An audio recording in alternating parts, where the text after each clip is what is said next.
MBC 강원 영동 시사 프로그램 라디오 동서남북입니다.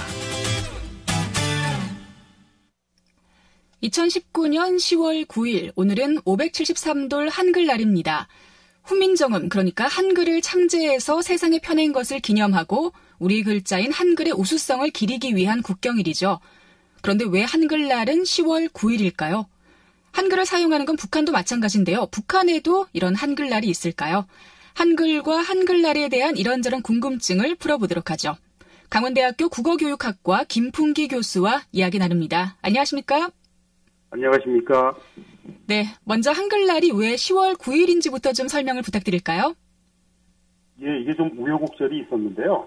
처음에 이제 한글날 제정한 게 일제강점기였던 1926년이었거든요. 그때는 9월 29일이 이 한글날이었고, 이름도 한글날이 아니라 가갸날이라고 했었죠. 가갸, 거겨 이렇게 시작하니까, 그랬는데 이제 나중에 해방이 되고 나서 10월 9일로 바뀝니다. 이제 그거는 여러 가지 이유가 있는데 처음에 세종실록을 보면 1446년 9월 29일자 그 기사에 보면은 이달에 훈민정음이 이루어졌다 이런 기록이 있거든요. 네. 거기에 근거해가지고 처음에 이제 9월 29일 이렇게 정했다가 1940년경에 그 경북 안동에서 훈민정음 해례본 원본이 발견됩니다. 처음으로. 그런데 거기에 보니까 그 정인지가 그 글을 쓰면서 서문에 정통 11년 9월 상한 이제 요런 그 날짜를 표기한 게 있었어요. 그거를 이제 음력을 이제 양력으로 다시 환산을 해보면 대체로 10월 한 9일경이 되지 않을까, 뭐, 이렇게 계산을 해서 해방 뒤에 10월 9일로 정해지게 된 것이죠. 그렇군요. 나름대로 정확한 기록이 남아 있었네요. 그렇습니다. 네. 우리 글을 세종대왕께서 처음 반포할 때 이름은 훈민정음이었는데, 이후로는 또 언문이라고도 불리기도 했고요. 그리고 한글이라는 이름은 또 어떻게 생긴 거죠? 예, 처음에 이제 뭐 말씀하신 대로 훈민정음이라고 이제 붙여서 조선 시대에는 이제 그 실록을 찾아보면 정조 때까지는 훈민정음 이렇게 아주 명확하게 부른 기록들이 남아 있거든요. 네. 그러나 이미 세종 당시부터 이 훈민정음이라는 이름 말고 언문이라고 하는 이름을 같이 썼었어요.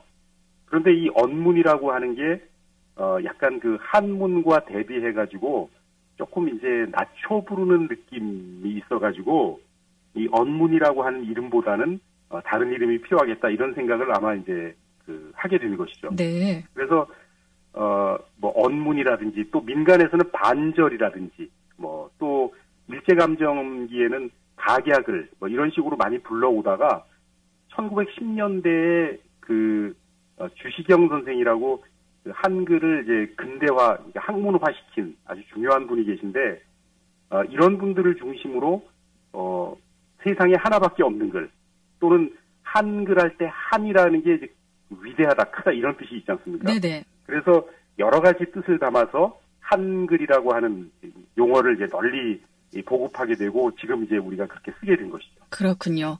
하나밖에 없는 글이다. 이렇게 위대한 으뜸 가는 글이다. 뜻도 굉장히 좋은 것 같은데요. 이렇게 하나밖에 없는 글이지만 한글을 사용하는 건 또 우리만은 아니잖아요. 북한에서도 한글을 당연히 사용을 하고 있는데, 네. 북한에도 한글날이 있나요? 예, 북한에도 있습니다. 북한에도 이제 그 한글날이라 그러진 않지만, 네. 조선글날 이렇게 부르죠. 조선글날이라고 부르는데, 북한에서는 1월 15일이 조선글날입니다. 아, 1월 15일이요? 네. 차이가 많이 나네요. 완전히 다르죠. 네.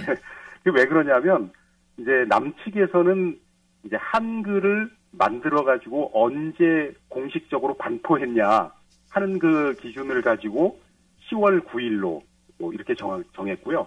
그게 이제 아까 제가 말씀드린 그 정인지의 기록에 나오는 그 1446년 9월 상한이라는 건 요즘 말로 하면 뭐 상순, 중순, 하순 할 때 상한입니다. 아, 네. 예, 그래서 이제 10월 9일로 저희는 정했는데 북한에서는 이 한글을 언제 만들었냐, 창제를 기준으로 삼아서 이제 날짜를 정하거든요. 네. 근데 그런데 보면 그 세종실록의 그 1443년 12월 30날짜 기사에 보면 만들었다는 기록이 나옵니다. 그거를 이제 양력으로 환산하면 1월 15일쯤이 되기 때문에 북한에서는 1월 15일을 조선글날 이렇게 정했죠. 그렇군요.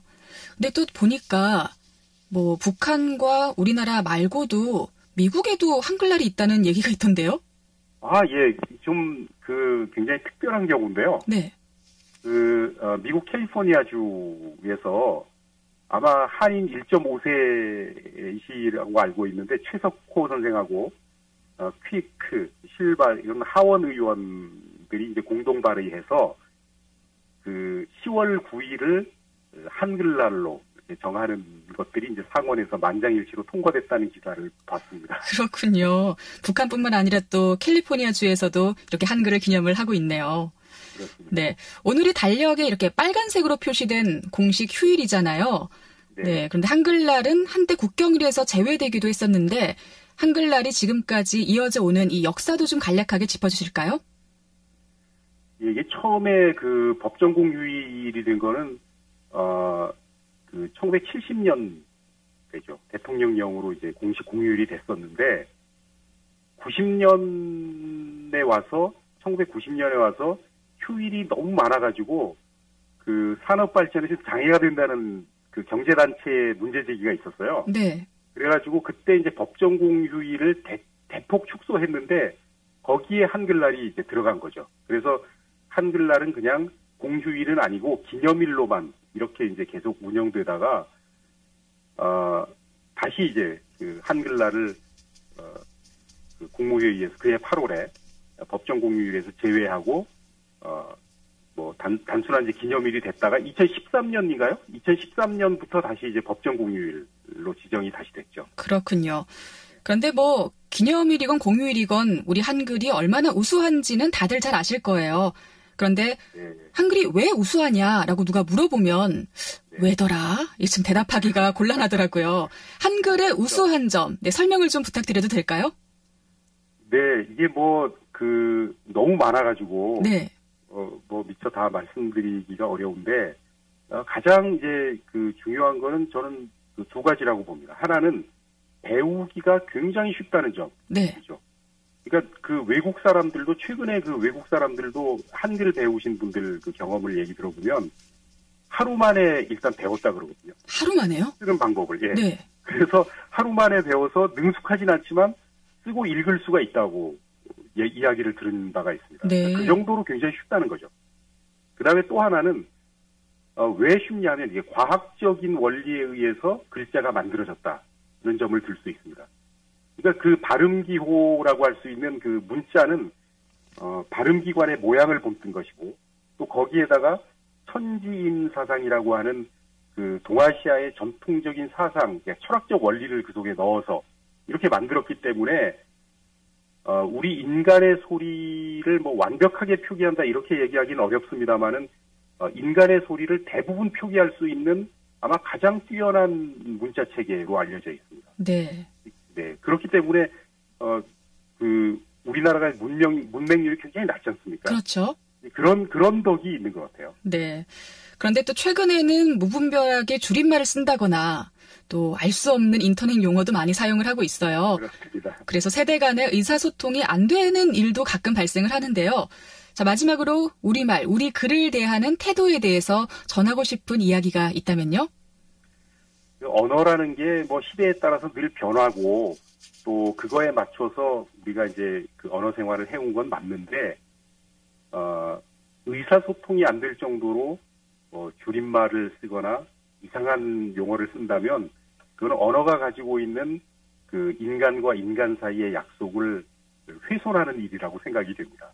그리고 언어를 사용하는 것이 그 사람의 심성을 드러낸다라고 하는 점을 우리가 염두에 둔다면 아름답고 바르고 고운 말을 쓰는 게 우리의 삶을 풍요롭게 하는 게 아닐까 이렇게 생각을 합니다. 네.